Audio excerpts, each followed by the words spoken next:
Hello friend, કેમ છો? બધા મજામાં છો? તો સ્વાગત છે તમારું અમારા નવા વ્લોગમાં. અને આજે જો નવો વ્લોગ બનાવી છે, હજી શરૂઆત કરી છે. ચાલો આજે જો સ્પેશિયલ રસોઈ બનાવવાની છે. રસોઈમાં શું બનાવવાનું છે એ તમને હું હમણાં કહી દઉં છું. જો આપણે આ ડોડાનું શાક બનાવવાનું છે. જો બતાવી દઉં તમને. જો આપણે ડોડાનું શાક બનાવવાનું છે મસ્ત મજાનું. અને આપણે પહેલાં છે ને ડોડાનું કટિંગ કરી નાખી, બરોબર. ડોડાનું કટિંગ કરી અને પછી આપણે એને મેલવાના છે બાફા. તો આપણે જો ડોડાનું કટિંગ કરી નાખી. જો આપણે આ ડોડા લઈ લીધા છે, એટલા બધા ડોડા લઈ લીધા છે. તો આપણે પહેલા કરી નાખી ડોડાનું કટિંગ. તો જો તમે જોઈ શકો છો અત્યારે ડોડાનું કટિંગ કરી નાખ્યું છે. અને ચાલો હવે એને નાખી દઈ બાફા. તો જો હવે આપણે નાખી દઈ ડોડા બાફા. જો આ કુકર મેલું છે, આ ગયા કુકરની અંદર. તો જો ડોડાને આપણે બાફા નાખી દીધા છે. અને જો અત્યારે આ ડોડા છીલી કટિંગ કરીને અને નાખી દીધા છે. તો જો આપણે હવે ડોડા બાફા મેલી દીધા છે. અને એમાં આપણે જો હવે નાખીશું થોડુંક નમક, એટલે હું મીઠાઈશ આવે આમાં, ડોડામાં મીઠાઈશ આવે.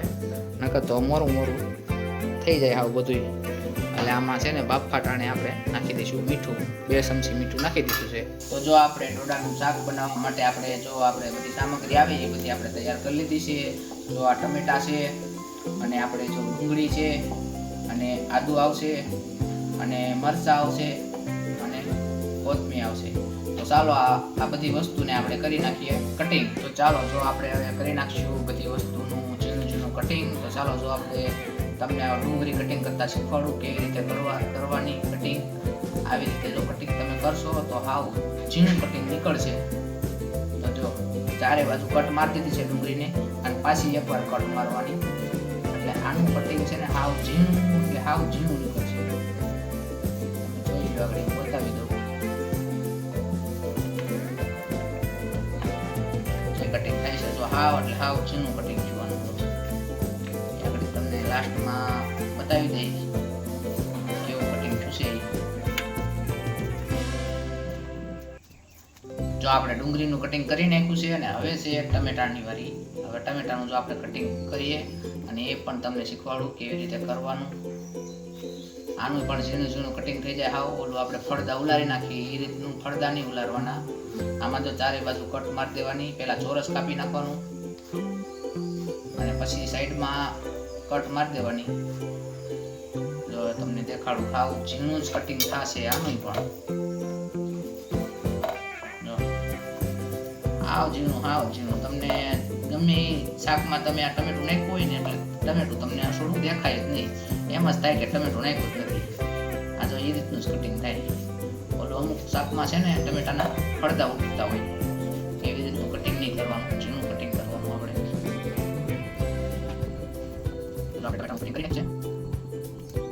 હું પહેલી વાર ડોડાનું શાક બનાવું છું.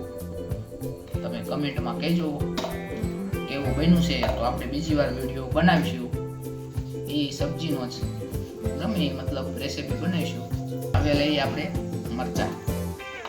મરચાંને સુધારવાના જ છે, અને કટકી કરી નાખવાની છે. કટકી કરીને પછી ખાંડી નાખવાની, એને આદુને બેને. તો જો હવે આપણે ખાવણી લઈ લીધી છે. ખાવણીમાં જો આપણે આ મરચાં ખાંડી નાખવાના છે. ઝીણું હાવ કટિંગ કરીને પછી ખાંડી નાખવાનું. એટલે છે ને વઘાર મસ્ત થાય. ઓલા આખા કટકા કરીને નાખી તો પછી શાકમાં દેખાય અને ખાવાની મજા ન આવે. આ કટકી કરીને પછી આને ખાંડી નાખો એટલે તમારે છે ને આ મરચાં પણ ક્યાંય દેખાય નહીં. આપણે કેટલા 2 મરચાં નાખીશું. આપણે તો મરચાં કટકી થઈ ગઈ છે મરચાંની, એને આપણે લઈ લીધું છે હવે આદુ. આપણે થોડુંક આદુ લઈ લેવી, અને આદુ કટકી કરી અને એ પણ આમાં એડ કરી દેવી. અને પછી આને આપણે ખાંડી નાખી. આ 2 વસ્તુ આપણે એડ કરી નાખી છે. અને હવે આને આપણે ખાંડી નાખી. જો આપણે બધો મસાલો તૈયાર થઈ ગયો છે. જો આપણે ડુંગળી કટિંગ થઈ ગઈ છે, ટમેટા કટિંગ થઈ ગયા છે, અને મરચાં અને આદુ એ બેની ચટણી બનાવી છે. બે મિક્સ ખાંડી નાખ્યા છે મિક્સ કરીને. અને આ જો આખો મસાલો એ પણ આમાં એડ કરવાનો છે વઘાર ટાણે. તો જો આ બધી વસ્તુ કટિંગ કરી નાખી છે અને તૈયાર કરી નાખી છે. તો હાલો આપણે હવે જોઈ લઈએ ડોડા બફાઈ જશે કે હજી વાર છે. હવે જો આપણે જે વસ્તુ નાખવાની છે એ વસ્તુ બધી ભેગી કરી લીધી છે અને ડોડા જો આપણે બફાઈ ગયા છે મસ્ત મજાના. અને ચાલો હવે આપણે તેલ નાખી દઈએ કુકરમાં. જો કુકર માંડી દીધું છે અને તેલ નાખી દઈએ. હાલો તો આપણે તેલ એડ કરી દીધું છે અને હવે આપણે કરીશું મસાલાનો વઘાર. હાલો પહેલા નંબરમાં જો આપણે આખો મસાલો અને આખું જીરું આપણે એનો વઘાર કરી દઈશું.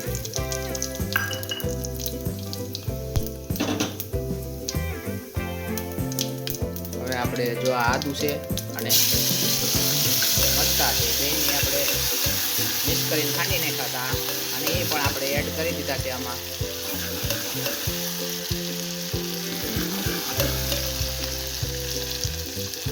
હવે એમાં આવશે આપણે ડુંગળી પણ એડ કરી દઈએ.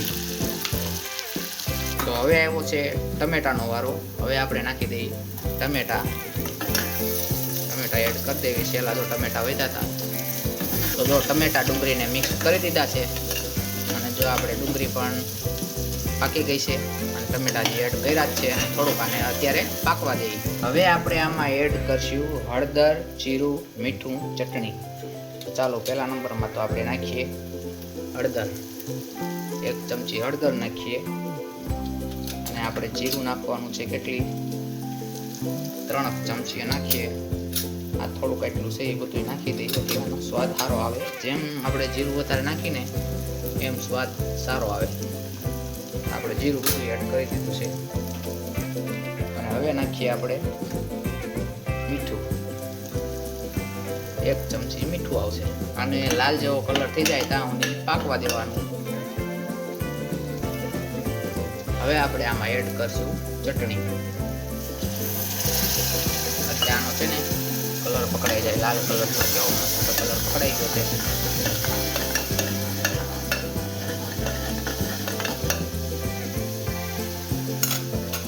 મજાની ગ્રેવી થઈ ગઈ છે તૈયાર. અને હવે આમાં થોડુંક એડ કરશું આપણે પાણી. આને હવે ઘડીક આપણે પાકવા દઈએ. હવે જો આમાં બધા મસાલા આપણે નાખી દીધા છે. હવે આપણે આવ્યો છે ડોડાનો વારો. જો આપણે આ ડોડા બાફેલા છે હવે એ આમાં આપણે એડ કરી દઈએ. ચાલો ડોડા પણ જો એડ કરી દીધા છે. ચાકનો કલર જો કેવો મસ્તનો પકડાણો છે. હવે આને છે ને ઘડીક 2 સીટી થવા દેવાની પછી ઉતાર લેવાની. ફાઇનલી જો આપણે બની ગયું છે ડોડાની સબ્જી, ડોડાનું શાક ને જોવાનું લુક કેવું આવે છે. મસ્ત મજાનું બનાવી નાખ્યું છે અને આપણે હવે એની પાસે નાખશું કોથમીર. તો જો અત્યારે આનું લુક કેવું આવે છે અને પહેલી વાર મેં આ ડોડાનું શાક બનાવ્યું છે. કેવું છે કેવું નહીં કમેન્ટમાં જરૂર જણાવજો અને કમેન્ટ તો ફરજિયાત કરજો. લાઈક ન કરો તો હાલશે પણ કમેન્ટ કરજો. અને મસ્ત મજાનું જો બનાવી નાખ્યું છે લાલ ચોર ચટક જેવું. તો જો પહેલા હું ટેસ્ટ કરું છું કેવું બન્યું છે.